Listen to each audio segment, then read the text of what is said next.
शिव का तत्व और शिव का महीना चल रहा है, इसलिए बड़ा आनंद का मामला है। तो अब हम देख रहे थे कि शिव और शक्ति जो है वो अवियोज्य है, उसको अलग अलग नहीं कर सकते। प्रतिविज्ञा वालों ने तो ये कहा कि शिव के ही जो दो पक्ष हैं, एक को प्रकाश कहा जाता है, एक को विमर्श कहा जाता है। ये उस प्रकाश का प्रतिबिंब या प्रतिछाया जो है, ये विमर्श ही शक्ति है। तो प्रकाश और विमर्श बिल्कुल एक दूसरे से अभिन्न रहते हैं, अलग अलग नहीं हो सकते। तो शिव की बहुत शक्तियां हैं, उनमें से 5 प्रमुख शक्तियां जो हैं वो बहुत ज़्यादा पूजनीय आराध्य हैं। वो 5 शक्तियां बहुत ही महत्वपूर्ण हैं। उनका हम वर्णन करें तो पता लगेगा कि शिव की महिमा वाकई शिव की महिमा तो शिव की महिमा है, और वो भी ऐसे आदमी के द्वारा वर्णन की गई है जो बड़ा श्रेष्ठ माना जाता है संस्कृत साहित्य में, दर्शन साहित्य में, काव्य साहित्य में, तंत्र में। इनमें सब में बड़ा ऊंचा माना जाता है वो अभिनव गुप्त, महान विद्वान। उसने इन 5 शक्तियों का वर्णन किया है कि ये 5 शक्तियाँ शिव की जो हैं बहुत महत्वपूर्ण शक्तियाँ हैं। तो सबसे पहली शक्ति भगवान शंकर की जो है वो है चित्त शक्ति। चित्त शक्ति भगवान शंकर का जो प्रकाश का रूप है, शिव प्रकाश रूपा हैं, प्रकाश रूप हैं, और ये भगवान का जो प्रकाश रूप है यही उनकी चित्त शक्ति है। ये प्रकाश रूप को ही चित्त शक्ति कहा गया है।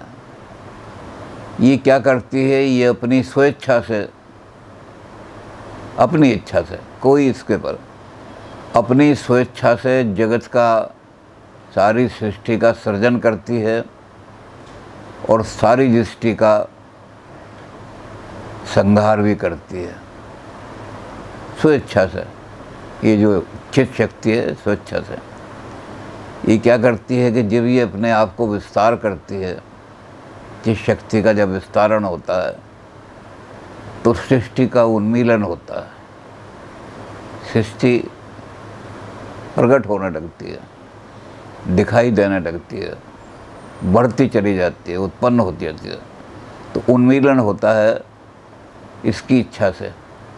जब ये इच्छा विकसित होती है, विकास करती है अपना, और जब ये उस विकास को रोक देती है, जिसको दूसरे अर्थों में हम संकुचन कह सकते हैं कि वहीं रोक देती है, तो फिर जगत का वहाँ उन्मीलन हो रहा था या निमिलन हो जाता है। यानी जगत का वो उन्मीलन जो ओपन हुआ था वो शट हो जाता, बंद हो जाता है। तो ये शक्ति का बहुत बड़ा प्रभाव रहता है। इस शक्ति के द्वारा, ये शक्ति सारे जन संसार की उत्पादक शक्ति भी है और संहारक शक्ति भी है। अपनी स्वेच्छा से, शिव अपनी स्वेच्छा से इसका प्रयोग करते हैं। तो ये हमारी जो चित्त शक्ति है, ये भगवान शंकर की प्रथम शक्ति है, महान शक्ति, सबसे पहली शक्ति है। इस शक्ति के बाद दूसरी शक्ति जो भगवान शंकर की है वो आती है आनंद शक्ति। अब ये चित्त शक्ति को पहले तो हमने शिव को हम कहा था कि प्रकाश और विमर्श को जब हमने कंपेयर किया था तो हमने कहा था प्रकाश तो है दर्पण की तरह, जो सब चीज़ों को वैसे ही प्रतिबिंबित करता है। ये शक्ति क्या करती है? जो चित्त शक्ति है, ये चीज़ों को प्रकाशित तो कर देती है। तो इसकी हम उपमा किससे दें? तो चित्त शक्ति की उपमा सूर्य से दी गई है। सूर्य क्या करता है कि सारे जगत को प्रकाशित कर देता है। सभी पदार्थ प्रकाशित हो जाते हैं सूर्य के सामने। लेकिन प्रकाश पदार्थों के अभाव में भी अगर सारे पदार्थ हटा लिए जाएं दुनिया के साथ, तब भी सूर्य की जो शक्ति है, प्रकाश है सूर्य का, उस पर कोई प्रभाव नहीं पड़ेगा, वो वैसी की वैसी रहेगी। ये चित्त शक्ति जो है, इसको हम सूर्य से तुलना करते हैं इसके। ये जिनको प्रकाशित करती है पदार्थों को, वो पदार्थ अगर सारे ही लुप्त हो जाएं, तब भी भगवान शंकर की चित्त शक्ति वैसे ही वैसे प्रकाश रूप रहेगी। ये चित्त शक्ति ऐसा प्रकाश है जो किसी कभी नष्ट नहीं होता, इसको कोई नष्ट कर भी नहीं सकता। ये ऐसा का ऐसे ही रहता है, चाहे एक भी चीज़ में रहा हो। अब पाश्चात्य दर्शन में इसमें थोड़ा सा अंतर हो जाता है। पाश्चात्य दर्शन कहते हैं कि चेतना जो है, consciousness is always the consciousness of something, उसको कहते हैं दी अदर। वहाँ के पाश्चात्य लोग ये नहीं मानते कि कॉन्शियसनेस जो है स्वतंत्र भी हो सकती है, लेकिन हमारे अभिनव गुप्त कहते हैं कि नहीं, हम उस पाश्चात्य चेतना को नहीं मानते, वो चेतना हमारे लिए चेतना नहीं है। हमारी जो चित्त शक्ति है वो तो ऐसी है कि अगर एक भी पदार्थ ना हो, कुछ भी पदार्थ ना हो सामने, तब भी ये प्रकाशवान रहेगी सूर्य की तरह से। आप सारे दुनिया के पदार्थ हटा दो, सूर्य फिर भी चमकता रहेगा, सूर्य का प्रकाश रहेगी। तो चित्त शक्ति भी इसी तरह की शक्ति है। और इसके बाद जब आती है शक्ति, तो आती है आनंद शक्ति। भगवान शंकर स्वयं भी आनंद रूप हैं। प्रसन्नाननम नीलकंठम दयालम। भगवान शंकर का आनंद जो है, मुखड़ा हमेशा प्रसन्न रहता है। उनकी स्तुति में सबसे पहले यही कहा गया, प्रसन्नाननम। जिसका मुख हमेशा प्रसन्न रहता है, वो आनंद शक्ति के कारण से रहता है। भगवान आनंद शिव जो हैं, वो आनंद स्वरूप हैं। अब ये आनंद क्या करता है? इस आनंद स्वरूप में भगवान स्वतंत्र रूप से एक काम करते हैं, और वो ये काम करते हैं कि कोई भी अभिलाषित पदार्थ हो आपका, जिस पदार्थ की आप अभिलाषा करते हैं, उसकी उपलब्धि के लिए आपको कोई आयास नहीं करना पड़ता। इसको सरल भाषा में, पौराणिक भाषा में और तरह से इसी बात को कहा गया। बात यही है, लेकिन कहा गया है, वहाँ आशुतोष नाम रखा गया है। आशुतोष तुम ओढ़र दानी। सारे देवता जो हैं वो मांगने पर देते हैं। आप जब मांगोगे कि हमें, और फिर भी आपके मांगने में अगर कमी रह गई, क्योंकि हमारे उर्दू कवियों ने ये कहा है कि जो मांगने का सलीका है उस तरह मांगो। मांगने का ढंग भी हर एक को नहीं आता। तो मांगने का जो ढंग है उस तरह से मांगो, तो दरे करीम से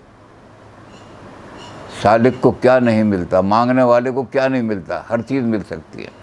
वहाँ किसी चीज़ की कमी नहीं है। तो यहाँ इन्होंने, हमारे पौराणिक लोगों ने इसी चीज़ को, जो इन्होंने आनंद में कहा था कि अभिलाषित पदार्थ, पहली चीज़ ये कही। दूसरों ने कहा कि उसकी उपलब्धि के लिए कोई आयास की आवश्यकता नहीं है।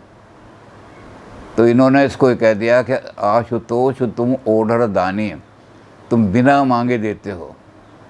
अगर कोई तुम्हारा भक्त तुम्हारे मंदिर में चला जाए और उसकी कमीज़ फटी हुई है, तो मांगेगा नहीं आपसे। आप अगले दिन क्या करेंगे? उसकी इस हालत को देख करके, मेरे भक्त की ये हालत है, आपको ऐसा साधन कर देंगे कि उसके पास कमीज़ों के ढेर लग जाएंगे।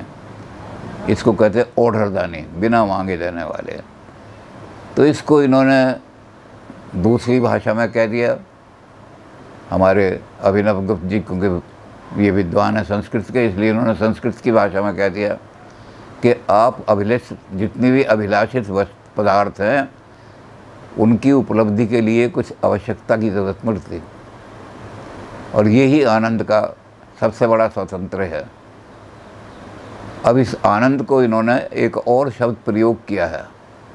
ये आनंद शक्ति जो है, ये स्फुरता है शिव की। स्फुरण होता है भगवान शंकर में इसके द्वारा।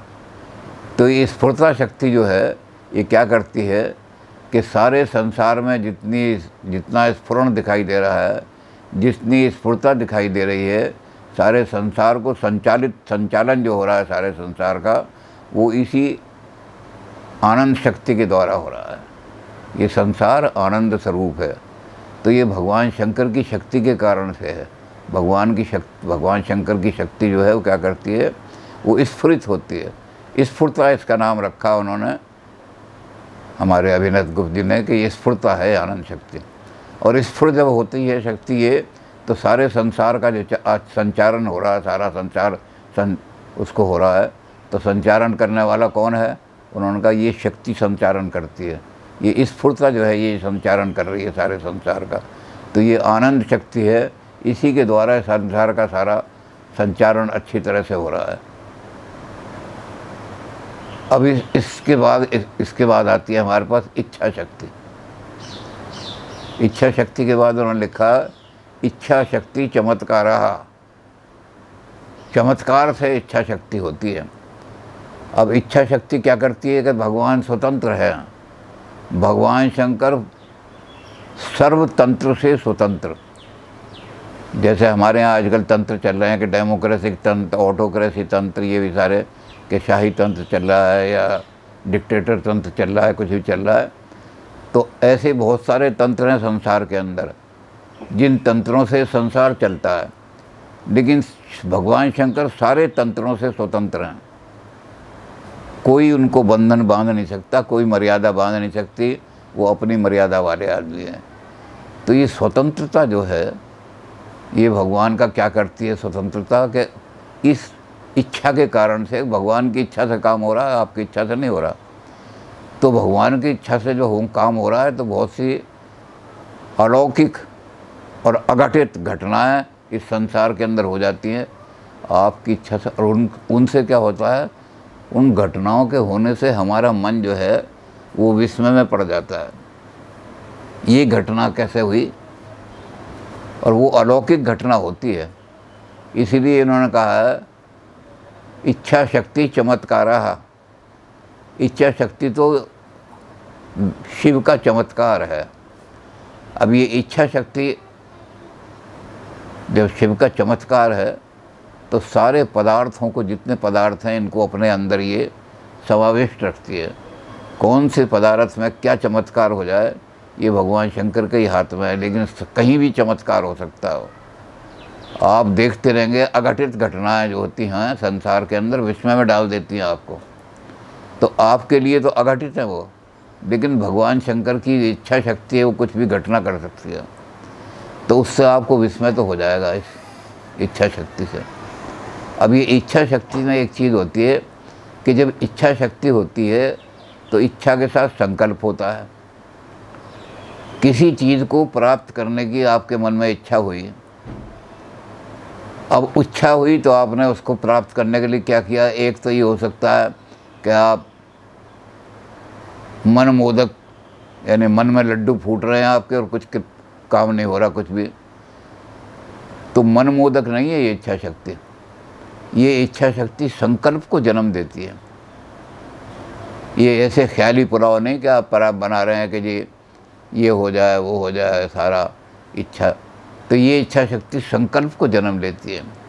और शिव की इच्छा के कारण से, जब शिव की इच्छा होती है कि संसार की सर्जन करूं या उसका संस्कार का संहनन करूं, तो इस इच्छा शक्ति के बाद वो फिर संकल्प करते हैं कि अब मेरी ये इच्छा हुई, अब मैं इसको पूरा करने के लिए इच्छा के संकल्प करूंगा। तो इच्छा शक्ति जो है भगवान शंकर की संकल्प शक्ति भी है। और इस संकल्प के कारण से ही भगवान की ये सारी घटनाएं संसार के अंदर होती हैं, संसार का सारा स्वरूप चल रहा है। तो इच्छा शक्ति बहुत महान शक्ति है, जो सारे संचार शिव के अंदर सारे संचार को चलाने की और घटनाओं को अपनी इच्छा से घटित करने की ये शक्ति पैदा करती है। इसीलिए इसको शिव शक्ति को कहा गया। ये भी अभिनव गुप्त जी ने कहा है, तंत्रसार में कहा है उन्होंने, चमत्कारः इच्छा शक्ति चमत्कारः। तो ये इच्छा शक्ति चमत्कार है इस तरह के सारे। और इच्छा शक्ति से ही फिर जब शिव के मन में संकल्प होता है, तब ये सृष्टि पैदा होती है। जब तक संकल्प नहीं होगा कुछ नहीं पैदा होगा, ना कुछ सर्जन होगा ना कुछ। तो संकल्प को ये इच्छा शक्ति बढ़ाती है। इच्छा के बिना संकल्प नहीं हो सकता। जब तक किसी चीज़ की आप इच्छा ना करें, उसको प्राप्त करने का संकल्प आपके मन में ही होगा नहीं। तो पहले तो आप इच्छा करते हैं किसी चीज़ की, मैं MP बन जाऊं, या मैं कहीं से 2 लाख रुपया कमा लूं। अब एक तो ये है कि आपने मन में तो मन के मोदक तो बना लिए, मन में लड्डू, लेकिन उसके लिए कुछ नहीं। और एक आप ये कि तुरंत हाथ में। इसलिए हमारे यहाँ क्या होता है कि जितने भी काम करने होते हैं, अनुष्ठान जिन्हें कहते हैं, पूजा के काम जितने होते हैं, उन पूजा के काम में सबसे पहले जो पूजा कराने वाला होता है पुरोहित, वो हमारे हाथ से संकल्प कराता है। अद्य श्री ब्राह्मण उत्ते परार्धे श्री श्वेतवार कल्पे वैवस्त मनवंतरे अष्टामित्ते कलियुगे कलि प्रचंडे जम्बूद्वीपे भरतखंडे आर्यवर्ते शिव संकते, और करके वो कहता है कि जो भी काम हो पुत्र यज्ञ करिष्यामि, कि आज का दिन ये दिन है, ये तिथि है, ये सब है, और इस तिथि को इस जगह बैठ कर के मैं संकल्प करता हूँ कि मैं पुत्र यज्ञ करूँगा। ये संकल्प जो है ये इच्छा शक्ति से ही निकलता है। जब आप इच्छा शक्ति लाएंगे तो उसमें से संकल्प उत्पन्न। तो भगवान के मन में भी जब इच्छा होती है कि सृष्टि पैदा करूं, तो वो उसको सपना या कोई ऐसा नहीं बनाते कल्पना का, बल्कि वो उसके लिए संकल्प लेते हैं, और संकल्प लेते ही सृष्टि उत्पन्न होने लगती है।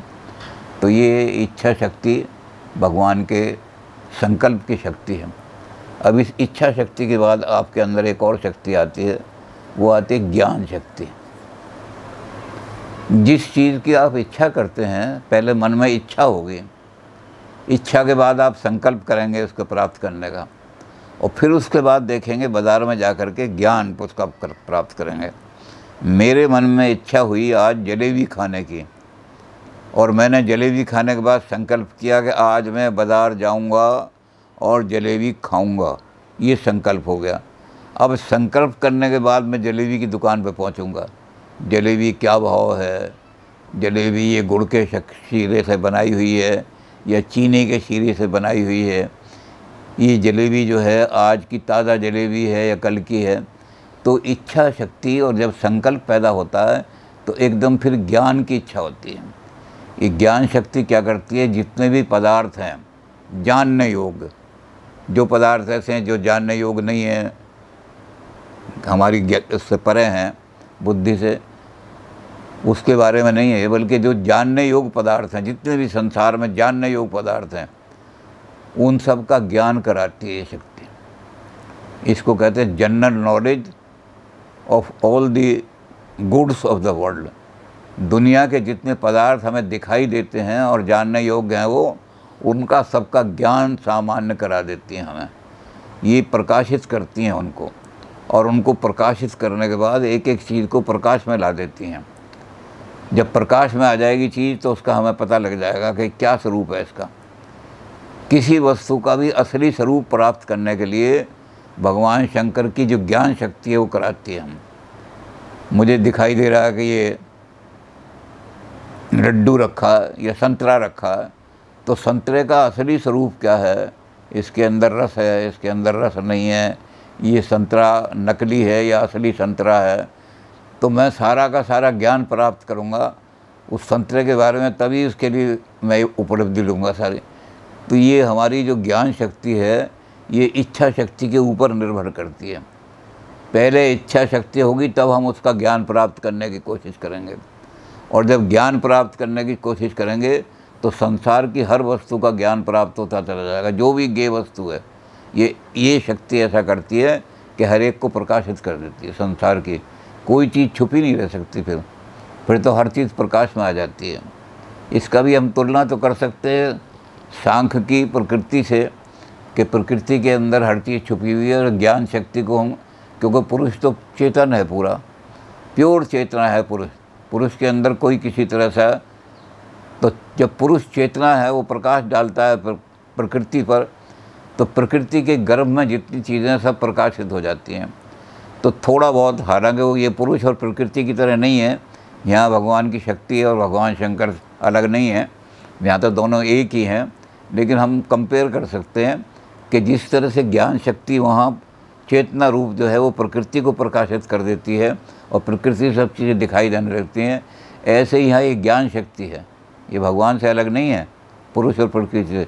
ये शिव का ही रूप है, शिव की शक्ति है, लेकिन इसके अंदर प्रकाशन का ज्ञान शक्ति प्रकाशित कर देती है। इस ज्ञान शक्ति को हम जब उसमें देखते हैं ज्ञान शक्ति में, तो जब ये ज्ञान जो है पूरा हो जाता है, पूर्ण ज्ञान हो जाता है, तो महादेव जो हैं वो क्या हो जाते हैं, वो पूर्णता को प्राप्त करते हैं। और ये उनकी शक्ति जो है, ये जो शक्ति ज्ञान शक्ति है, ये महाशक्ति बन जाती है। महाशक्ति से फिर संसार कोई भी ऐसा नहीं जो उससे बचा हुआ हो। तो ये ज्ञान शक्ति भगवान की जो है, ये महाशक्ति के रूप में प्रकट हो जाती है। और उसी के कारण से भगवान शंकर जो हैं, वो ज्ञान स्वरूप भगवान शंकर हमारे जो हैं वो महादेव कहलाने लगते हैं। महादेव संसार के ज्ञाता हैं, सर्वज्ञ हैं, वो हर चीज़ को जानते हैं, पूरा ज्ञान उनके अंदर है। तो सर्वज्ञ शिव जो है ये ज्ञान शक्ति से हो जाते हैं। पर ज्ञान कभी होगा जब इच्छा शक्ति के ऊपर ही निर्भर होगी। जब संसार में कोई हमें इच्छा ही नहीं है, तो हम किस चीज़ का ज्ञान प्राप्त करने की कोशिश करेंगे और क्यों करेंगे? तो इसलिए इच्छा शक्ति इसके साथ आगे मिल जाती है ज्ञान शक्ति के, और ये इच्छा शक्ति हमें फिर प्रेरित करती है।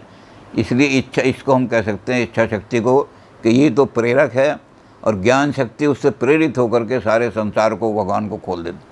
तो भगवान शंकर उद्घाटित कर देते हैं, सारे पदार्थों को उद्घाटित कर देते प्रकाश से, और फिर उनका एक एक का ज्ञान हमें प्राप्त हो जाता है।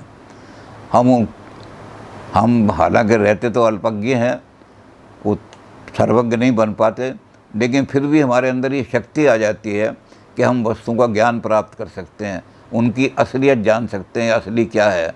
और ये इसी ज्ञान शक्ति के द्वारा भगवान शंकर करते हैं कि ज्ञान की शक्ति इससे आती है।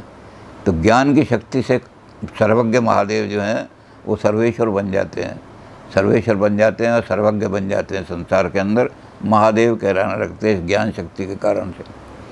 अब जो पांचवी शक्ति है वो है क्रिया शक्ति। क्रिया शक्ति निर्माणात्मक है। भगवान शंकर में निर्माण करने की अथाह शक्ति है। वो अपनी सारी शक्तियों का काम यही करते हैं कि विश्व का उन्मीलन और विश्व का निर्मीलन, ये सारा का सारा उस निर्माण में आ जाता है। ये निर्माण शक्ति भगवान शंकर की ऐसी शक्ति है कि सारे जगत का निर्माण, नई नई चीज़ें पैदा हो रही हैं, नई नई चीज़ें उत्पन्न हो रही हैं। अब तो ये भी कहने लगे हैं साइंस वाले कि हमारे सूरज भी नए पैदा हो रहे हैं। हमारा सूरज सबसे छोटा है, पुराने सूरज मर चुके हैं। तो कौन सी चीज़ ऐसी है जो संसार के अंदर उत्पन्न नहीं हो रही बिना भगवान की क्रिया शक्ति के? भगवान की क्रिया शक्ति, शिव की जो क्रिया शक्ति है, उसी के कारण से सारा निर्माण होता है। ये निर्माणात्मक शक्ति जो है। और फिर क्या होता है कि निर्माणात्मक शक्ति जब हो जाती है तो ये जगत को ऊंचा नीचा सारा करती है। कौन सी चीज़ को कहाँ फिट करना है, कौन सी चीज़ को कहाँ रखना है, ये सारी निर्माण शक्ति ऐसी हो जाती है कि जगत को सारी व्यवस्था कर देती है, व्यवस्थित कर देती है। संसार के अंदर अब ये बताते हैं कि कहीं पर ये एक हमारा मान्यता है हमारी कि इस संसार के अंदर जो पूर्णता है वो भगवान शंकर ने चित्त शक्ति के द्वारा, जो पहली शक्ति थी, सारे जगत में पूर्णता भर दी है। कहीं भी थोड़ी सी पूर्णता में गड़बड़ हो जाए तो उसको ठीक करने के लिए एकदम बवंडर आते हैं, भगवान शंकर अपना रुद्र रूप प्रकट करते हैं। कहीं पर ऐसा हो गया कि गर्मी बहुत ज़्यादा पड़ रही है और उस गर्मी के कारण से सारी हवा जो है वो गर्म होकर के ऊपर उठ गई और वहाँ शून्य पैदा हो गया। तो उस शून्य को नहीं रहने देंगे, क्योंकि पूरकता है भगवान की चित्त शक्ति में। तो उस शून्य को नहीं रहने देंगे। एकदम बड़ी जोर से, जितना शून्य पैदा हुआ है उतनी ज़ोर से आंधी आएगी, बवंडर आएगा और बड़ी ज़ोर से आंधी चल के उस शून्य को पूरा कर देगी। कहीं पर बिल्कुल सूखा पड़ रहा है, ऐसी हालत हो गई है कि लोग गर्मी के मारे तड़प रहे हैं। तो उस गर्मी को तड़प करने के लिए उतनी ज़ोर से लोकल मानसून उठेंगे। कहीं जैसे हम कहते हैं वेस्टर्न डिस्टर्बेंस है, ये फलाना डिस्टर्बेंस है, तो लोकल डिस्टर्बेंसेस ऐसे पैदा हो जाएंगे। मानसून की क्या आने की वो भी नहीं पड़ेगी कि एकदम वहाँ बारिश होकर के उसको ठीक कर देंगे। तो उस पूर्णता को पूरा करने के लिए ये भगवान की निर्माणात्मक शक्ति उस काम को करती है। और इसलिए इसको कहा जाता है कि जगत में जितना भी परिवर्तन हो रहा है, उस परिवर्तन करने वाली जो हमारी शक्ति है, संसार के इस परिवर्तन को उथल पुथल करने वाली जो शक्ति है, उसकी जो क्षमता है, परिवर्तन की क्षमता, उसी को हम कहते हैं ये क्रिया शक्ति है। शिव के अंदर ये क्षमता है परिवर्तन करने की सारी। परिणामी हैं भगवान शंकर। भगवान शंकर जिस चीज़ को चाहें, और सारा संसार ही इसलिए इस क्रिया के कारण से परिवर्तनशील हो रहा है। कहीं संसार में आपको ये नहीं मिलेगा कि अगर कहीं पानी जम रहा है तो पानी जमता रहेगा, कहीं अगर बर्फ़ जम रही है तो बर्फ़ ही जमती रहेगी, कहीं गर्मी पड़ रही है तो गर्मी पड़ती रहेगी। संसार में सारा परिवर्तन होता रहता है। इस सारे परिवर्तन की शक्ति, परिणाम की शक्ति, परिणाम की क्षमता, ये भगवान शंकर के अंदर है। इस परिणाम की क्षमता को क्रिया शक्ति कहा गया है भगवान शंकर की। तो सारे जगत का संचालन, सारे जगत को आनंद से पूर्ण करना, सारे जगत में चमत्कारिक घटनाएं उत्पन्न करना, जहां हमारे मन को विस्मय पैदा हो जाए, तो वो चमत्कार वाली शक्ति भगवान शंकर की जो है, ये सारी शक्तियाँ, सारी पांचों शक्तियाँ, इनसे भगवान विभूषित हैं, विशिष्ट हैं।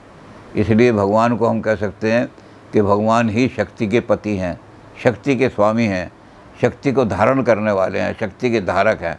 और इन पांचों शक्तियों में सब शक्तियाँ जो हैं, वो एक शक्ति तो महाशक्ति बन जाती है। तो महाशक्ति को भी धारण कौन करेगा? महाशक्ति को धारण करने वाले, क्योंकि भगवान जब सर्वज्ञ हो जाएंगे, सारा ज्ञान आ जाएगा, तो फिर महाशक्ति ज्ञान से बड़ी शक्ति नहीं। इसी तरह से भगवान शंकर के अंदर आनंद आ जाएगा, पूरा का पूरा, पूरे आनंद को धारण करने वाले। तो शक्ति को धारण करने वाले शिव हैं, क्योंकि शक्ति कभी भी शिव से अलग नहीं हो सकती। प्रकाश और विमर्श का उन्होंने जो शुरू में उनका कंसेप्ट दिया है, जो धारणा दी है कि प्रकाश और विमर्श कभी अलग नहीं हो सकते, इसी तरह से शक्ति और भगवान शंकर। अब क्या होता है, जब भगवान शंकर के साथ शक्तियाँ मिल जाती हैं और शक्तियों से वो विभूषित हो जाते हैं भगवान शंकर, तो शिव और शक्ति का क्रिया रूप जब पैदा होता है, तो हम उसे कहते हैं कि संसार भगवान शंकर की क्रीड़ा स्थल है। शक्ति के साथ, अपनी सारी शक्तियों के साथ भगवान खेल कर रहे हैं। शंकराचार्य इस जगत को माया से क्रिएट मानते हैं। वो कहते हैं कि माया है, जो माया का काम है अज्ञान। नाम और रूप का जो संसार है, भेद रूपी संसार जो है, इसलिए इसको मिथ्या कहा है शंकर ने। और ये क्या कह रहे हैं? ये कह रहे हैं कि शिव और शक्ति जब मिल कर के खड़े होते हैं, ये दोनों शक्ति एक समिष्ट हो जाती हैं, कि शिव से वो नहीं है। और फिर उसके बाद ये क्रिया शक्ति जो इनमें मिल जाती है, तो फिर ये सारे संसार में अपनी क्रीड़ा, इनको तो जो क्रीड़ा है, जो इनका खेल है, वो सारे संसार के अंदर छाया हुआ है। और ये जगत सारा उनकी क्रीड़ा है, भगवान की। इसको मिथ्या नहीं कह सकते आप, ये उनकी क्रीड़ा है, भगवान से अलग नहीं है ये। जब इसको भगवान से अलग देखेंगे तब माया की ज़रूरत पड़ेगी शंकर वाली की, कि अगर ये जगत भगवान से अलग है तो फिर किसने पैदा किया ये? जब भगवान में गुण ही नहीं है कोई, भगवान के अंदर कोई आकार ही नहीं है, तो आकार किसने पैदा किए? तो फिर माया को मानना पड़ा, उन्हें माया लानी पड़ी। उस माया का बड़ा खंडन किया उनके ही शिष्य ने, रामानुज ने। तो यहाँ ऐसी कोई माया, ऐसी माया की ज़रूरत नहीं पड़ती। यहाँ जो माया है वो दो काम करती है। भगवान की जो ये सारी है, ये जब शिव और शक्ति का प्रादुर्भाव होता है, तो ये माया लीला का काम करती है। और जीव जब अपने आप को भगवान शंकर से अलग करता है, तो ये जीव को भ्रम में डाल देती है। जीव भ्रम में पड़ के अपने आप को शिव से अलग समझने लगता है। मैं अलग हूँ, शिव अलग है, हम दो हैं। जहाँ ये द्वैत मन में आया, इसका मतलब अज्ञान आश्रित हो गए हम। और अज्ञान आश्रित होते ही हम पाशों में फंस जाते हैं, पशु बन जाते हैं। तो इस माया का निराकरण करना है, उस माया का जो हमें इसमें डाल रही है।